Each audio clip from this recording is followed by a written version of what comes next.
Universe நேயர்களுக்கு எனது அன்பான வணக்கத்தை தெரிவித்துக் கொள்கிறேன் தோழர்களே. நான் வெகு சில என்று கூட சொல்ல முடியாது, இரண்டு திரைப்படங்களை பற்றித்தான் பேசியிருக்கிறேன். அந்த இரண்டுமே விமர்சனம் செய்து தான் பேசியிருக்கிறேன். ஒன்று கூலிக்கு மாரடிக்கும் ரஜினி என்று ரத்தமும் சகதியுமாக தமிழர்களின் பணத்தை பிடுங்கிக் கொண்டு முகத்தில் காரி துப்புவதைப் போல் ஒரு படம் இருப்பதை நான் விமர்சனம் செய்திருந்தேன்.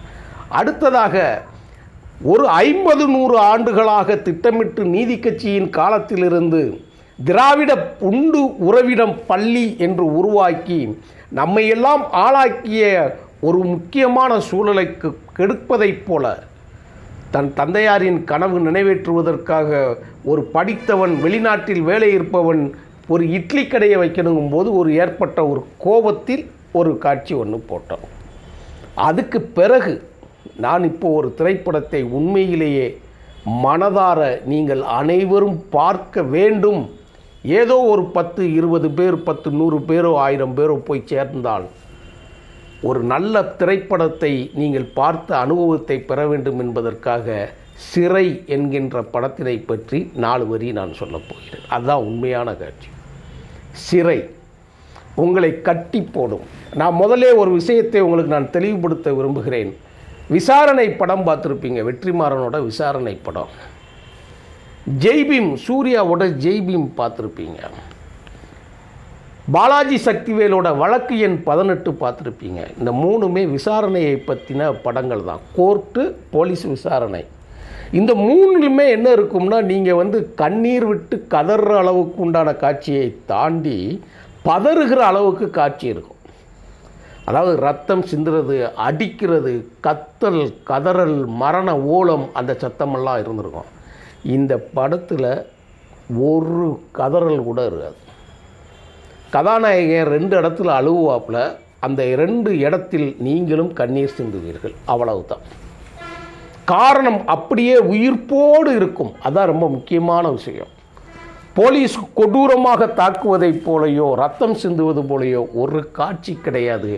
ஆகவே நீங்கள் குடும்பத்தோடு போங்க, உங்கள் குழந்தைகளையும் கூட்டிக் கொண்டு செல்லுங்கள். அதுதான் முக்கியமாக நான் இவ்வளவு பீடிகை போட்டு நான் சொல்ல வரேன்.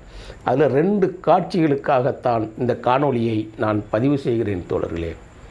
ஒன்று, இந்த இனத்தை நேசிக்கக்கூடிய மாந்தர்கள் எடுத்த படம். தமிழ் இனத்தின் குறியீடாக கலையின் வடிவத்தை திரைப்படமாக்கி உலகம் முழுவதும் இருக்கக்கூடிய ஒரு மனிதர்களுக்கு கொண்டு போய் சேர்க்கிற ஒரு வேளையில் இப்பொழுது வெற்றிமாறனோட அந்த டீம் இறங்கி இருக்கிறது. அதற்காக அவர்களுக்கு ஒரு சல்யூட் நம்ம வச்சுக்கிறோம்.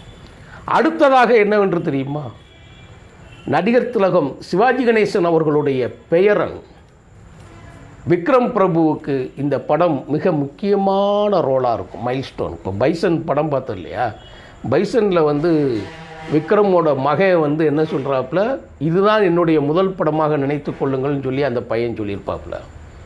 அதே மாதிரி இந்த விக்ரம் பிரபுவுக்கும் சிவாஜி கணேசனோட பேரனுக்கும் இதை கூட நம்ம ஒரு முதல் படத்தில் இருந்து துவங்கலாம். ஆனால் நல்ல படங்கள் நடித்திருக்கிறார், அது வேற இருக்கட்டும். அது அவ்வளவு ஒரு கண்ணியமான படம். ஒரு போலீஸ் ஸ்டேஷன், ஒரு ஜெயில், ஒரு கோர்ட், அவ்வளவுதான். மீதி ஃபுல்லாக ஒரு ஜேர்னி. அந்த ஜேர்னியில் இருக்கிறதுனால நான் படம் பார்த்துட்டு இதை எங்கேருந்து ஆரம்பிக்கிறது, எப்படி முடிக்கிறது, சொன்னால் கதையை உடைத்து விடுவோமோ அப்படிங்கிற ஒரு கேரக்டர் ஒன்று உள்ளவர். அதையெல்லாம் தாண்டித்தான் உங்களுக்கு இந்த படத்தை நீங்கள் உறுதியாக பார்க்க வேண்டும் என்று நான் வேண்டுகோள் வைக்கிறேன். அதில் 2 காட்சியை நான் வெளிப்படையாகவே சொல்லுகிறேன். சிறுபான்மை மதத்தினர் மீது கொடூரமான ஒரு தாக்குதல் உளவியல் ரீதியாக நடந்து கொண்டு இருக்கக்கூடிய நேரத்தில் அயோத்திங்கிற ஒரு படம் அந்த கிளைமாக்ஸில், தம்பி உங்கள் பேர் என்னன்னு சொல்லி கேட்கும்போது அவர் என் பேர் அப்துல் காதர் அப்படின்னு சொல்லும்போது எழுந்து நின்று தேட்டர்கள்லாம் கைதட்டக்கூடிய காட்சி நம்ம பார்த்தோம். அதனாலவே தான் இந்த பாஜக அரசு கடந்த ஆண்டு அந்த படத்துக்கு விருதை கொடுக்கலைங்கிறது 2. ஆனால் தமிழர்கள் தலைமேல் தூக்கி வைத்து கொண்டாடினார்கள். நான் அதோடைய இயக்குனரை நான் சந்தித்தேன், பேசினேன், மனதார உச்சி முகிர்ந்து நான் பாராட்டி வந்தேன். அயோத்தி பட டைரக்டரை நேரடியாக பார்த்து ஒரு 20 நிமிடங்கள் உரையாடினேன். அதை ஒரு தனி காணொலியாகத்தான் நான் போட வேண்டும்.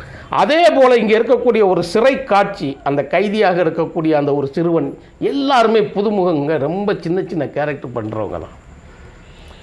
ஒரு தப்பிச்சு ஓடி இருக்கக்கூடிய காட்சியில் ஒரு போலீஸ் ஸ்டேஷன், அது ஏன் ஓடினார் என்னங்கிறதுல அது திரைப்படங்களில் நீங்கள் பாருங்கள். என்னுடைய மனச்சாட்சி கொஞ்சம் தடுக்குது, ஏன்னா நீங்கள் எல்லாம் பார்க்கணுங்கிறதுக்காகத்தான் அந்த சீனை நான் சொல்லாமல் இருக்கிறேன்.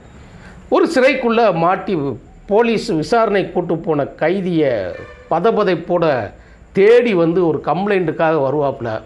அந்த இடத்துல நாயகன் உட்காந்துருப்பாப்புல, கையில் அந்த கை விலங்கோடையும் ஒரு துப்பாக்கியோட 2 ட்ராவல் பேக்கோட நாயகன் உட்காந்துருப்பான். சார் இங்கே தான் சார் இருக்கான்னு சொல்லி போட்டு அடி, அவனை போய் பாஞ்சு போய் அடிப்பாங்க அவனை. அப்போ தான் முதல்ல அடிக்கிற சீனே வரும். சும்மா நான் ஓடி டே எப்படின்னு சொல்லி அந்த இன்ஸ்பெக்டர் என் ஸ்டேஷனில் நீ எப்படி அடிக்கலாம் அப்படின்னு சொல்லி அவனுங்களை பொங்கடா வெளியே அப்படின்னு சொல்லி வெளியே போய் சொல்லிடுவார். அந்நேரம் ஒரு வசனம் சொல்லிட்டு தான் அவர் பேசுவார். சரின்னு கெஞ்சி கெதறி காலில் விழுந்து அழுவாங்க. ஒரு இன்ஸ்பெக்டர் காலில், போலீஸாக இருக்கிறேன் காலில் சார் எங்களை காப்பாற்றுங்கன்னு சொல்லி அழுகிற நேரத்தில் சரி போய் தொலைங்க அப்படின்னு சொல்லிவிட்டு அந்நேரம் அவர் ஒரு காட்சி சொல்லுவார். எல்லாம் ரிட்டர்ன் எழுதிக்கிட்டு இருப்பாங்க. ரிட்டர்ன் எழுதிக்கிட்டு இருக்கும்போது அந்த துப்பாக்கியை கொண்டு கொடுங்கடா அப்படின்னு சொல்லி துப்பாக்கி கொடுத்து வாங்கிட்டு போவாங்க. போவையில் குண்டங்கடா அப்படின்னு கேட்பாங்க. ஆங்கிலத்தில் பேசுவாங்க, குண்டங்கன்னு கேட்போம். ஐயா லோடில் இருக்குது அப்படின்னு. லோடில் இருக்கா? விசாரணை கைதியை கூட்டு போகும்போது நீ குண்டை லோடில் போடக்கூடாதுன்னு உனக்கு தெரியாதா? எப்படி லோடு போட்டிங்க? ஐயா கைதி ஒரு முஸ்லீம்யா. இதான் மேட்ரு. முஸ்லீமா? முஸ்லீம்னா இல்லை, அதனால தான் ஐயா லோடில் போட்டு கூப்பிட்டு வரோம். முஸ்லீம்னா நீ ஏன் லோடில் போட்டு கூப்பிட்டு வர? இதுக்கு என்ன சம்மந்தம் விசாரணை கைதிக்கு அப்படின்ட்டு அப்படியே மனசு நொந்து போய் எந்திரிச்சு, அப்போ முஸ்லீம்னா சுற்றுவியா நீ அப்படின்னு கேட்பான். அப்படின்ட்டு அந்த காட்சி அந்த இன்ஸ்பெக்டர் அப்படி திரும்புவார். அவர் நேம் பேஜை க்ளோஸ்அப்பில் வரும், அப்துல் காதர்னு போட்டிருக்கோம். நானும் முஸ்லீம் தான்டா, எங்கள் சுர்ரா பார்ப்போம்னு சொல்லி கொடுப்பாப்புல. High class scene. இதுதான் தமிழ்நாடுன்னு சொல்லுவார். இதுதான் தமிழ்நாடு. அதனால தான் நான் அந்த இடத்துல நான் அந்த காட்சியை நான் பதிவு செய்கிறதுக்கு வாரேன். அடுத்து ஒரு காட்சி அந்த இதுகளில் இருக்கோன்னே அப்புறம் மன்னிப்பு கேட்டு முடிச்சுட்டு அப்படியே போவோம். போயிட்டு வெளியே வரும்போது இதில் வெளியே தள்ளிவிடு, அனுப்பு வெளியே அப்படின்னு சொல்லுவோம். அப்படின்னு சொல்லும்போது ஒரு நாய், ஒரு ஆடு, ஒரு மாடுகள் அக்ரிணை பொருளை சொல்கிறத போல் சீன்னு சொல்லி தள்ளி விடுவோம். போலீஸவே மன்னிப்பு கேட்டு அந்த இடத்துல இருந்து போவாங்க. அதுக்கு ஒரு காரணங்கள் இருக்குது, அதை மறைச்சிட்டு போயிடுறேன் நான் அதில். இப்போது அவங்க நடந்து போய்கிட்டு இருக்கும்போது அந்த இன்ஸ்பெக்டர் வருவாப்பில், அப்துல் காதர் வருவார். வண்டியில் இருங்கடா அப்படிமா. எங்கடா போட்டிய? சிவகங்கை போனியா? திருச்சி வரைக்கும் பஸ் ஸ்டாண்ட். ஏறுங்கடா வண்டியில் அப்படின்னு ஏறிட்டு போகும்போது அந்த கிளாஸில் பார்த்துட்டு அப்படி திருப்பி பார்ப்பான். திரும்பி பார்த்து அவன் முறைச்சிக்கிட்டே இருக்கிற அந்த கேரக்டரை பார்த்து முடித்த உடனே சொல்லுவான், டேய் உங்களுக்கு அப்துல் ரபீக் தெரியுமா அப்படின்னு சொல்லி. தெரியாதுங்கய்யா. யார் தெரியுமான்னு. மேதகு அவர்களுக்காகவும் ஈழத் தமிழர்களுக்காகவும் உலகத்தில் முதலாக தீக்குளித்த தமிழன்றா ஒரு முஸ்லீம்டா. நீங்கள் அவங்கள போய் நீ தீவிரவாதியாக நீங்கள் பார்க்கீங்களாக்குண்டா. ஒரு தமிழனாகவும் இந்தியனாகவும் கடைசி வரை வாழக்கூடியவர்களை நீங்கள் தீவிரவாதிகளாக்கி அவர்களை கொடூரமாக மாற்றிவிடாதீர்களான்னு சொல்லி திரும்பி அந்த காட்சி போகும். இதில் என்ன செய்தின்னா, தமிழ்நாட்டுக்குள்ள விடுதலை தீயை மூட்டி வைப்பதற்காகவும் பற்ற வைப்பதற்காகவும் வெகுஜன மக்களுக்கு போய் சேருவதற்காகவும் தன்னை ஆகுதியாக்கி உடம்பை மூலதனமாக்கி உடம்பை மெழுகுவர்த்தியாக தீ வைத்து இறந்த அந்த தியாகி முதலாக ஒரு இஸ்லாமிய சகோதரன்கிறது தான். அது அந்த படத்தில் க்ளோஸ்அப் காட்சியில் அப்படி காட்சி முடிக்கும்போது இன்னும் நமக்கு இந்த விடுதலை உணர்வும் இன உணர்வும் தீரவில்லை என்பதற்காகத்தான் இந்த காணொளியை நான் 100க்கு 100 நான் பதிவு செய்கிறேன். திரைப்படத்திற்காக அல்ல. அரசியல் என்பது விளையாட்டு அல்ல. கலை என்பதும் பண்பாடு என்பதும் கலாச்சாரம் என்பதும் அது விளையாட்டு அல்ல. ஒரு இனத்தோட எதிர்கால அறிகுறி, வரலாற்றின் எச்சம். இன்றைக்கி ஒரு திரைப்படம் சிறைன்னு ஒன்று இருக்குதுன்னு வச்சுக்கோங்களேன். இதுக்கு முன்னாடி ஒரு சிறைன்னு ஒரு படம் இருந்தது, பசின்னு ஒரு படம் இருந்தது. அது இன்றும் பேசப்படக்கூடிய படமாக இருக்கும். கைதின்னு ஒரு படம் லோகேஷ் கனகராஜன் இருக்கும். யார் சின்ன பிள்ளைய கூட சொல்லுவாங்க, வைப்பாங்க. இன்றைக்கி ஒரு கூட்டங்கள் ஜோம்பி கூட்டங்கள் மாதிரி அரசியலுக்கு பின்னாடி போகுது இல்லையா? அப்படி இருக்கக்கூடிய நேரத்தில் இப்படிப்பட்ட ஒரு படமும் ஒரு கதை இருக்காது, ஒரு மண்ணாங்கட்டி இருக்காது. விஜய் இன்னைக்கு மலேசியாவில் நடந்துகிட்டு இருக்கேன் நிகழ்ச்சி. ஆனால் இந்த படங்கள் காலத்துக்கும் நிற்கும். இன்னும் 100 வருஷம் கழித்து எப்படி படம் நிற்கும்? தில்லானா மோகனாம்பாள் நிற்கலையா? வீரபாண்டி கட்டபொம்மன் நிற்கலையா? சிவகங்கை சீமை நிற்கலையா? அப்படியே வந்து திரைக்கதைகளுக்கு நீங்கள் வந்தீங்கன்னா தேவர் மகன் இருக்குது இல்லையா? 16 வயது நிலை இருக்குது இல்லையா? நான் சொன்னேன் இல்லையா, இந்த சில படங்கள் அதுகளைப் போல் காலத்தின் கல்வெட்டுக்களாக நீங்கள் வந்து மனிதகுல வரலாற்றில் கலாச்சாரத்தையும் மனிதநேயத்தையும் பின்னி பிணைத்து காட்டக்கூடிய இதைப்போல் படங்கள் அத்திப்பூத்தார் போல் தான் வரும். இந்த படம் என்னதுன்னு சொல்கிறதுக்கு அந்த ஒரு காட்சி நீங்கள் வந்து போதும். அது போக ஒன்று என்ன சொல்லுவாங்க தெரியுமா? தனக்கென இருக்கும் ஒரு சிறு அதிகாரத்தை நல்லவர்களுக்காகவும் நல்லவைக்காகவும் பயன்படுத்தினால் அதன் மூலமாக கிடைக்கும் இன்பம் இருக்கு இல்லையா, அதை நீங்கள் அனுபவித்தால் தான் தெரியுங்கிற அந்த கிளைமாக்ஸ் காட்சியில் விக்ரம் பிரபு சொல்கிற வாட்சி, அந்த காட்சி உண்மையிலே நெஞ்ச உரிக்கிறோம். நீ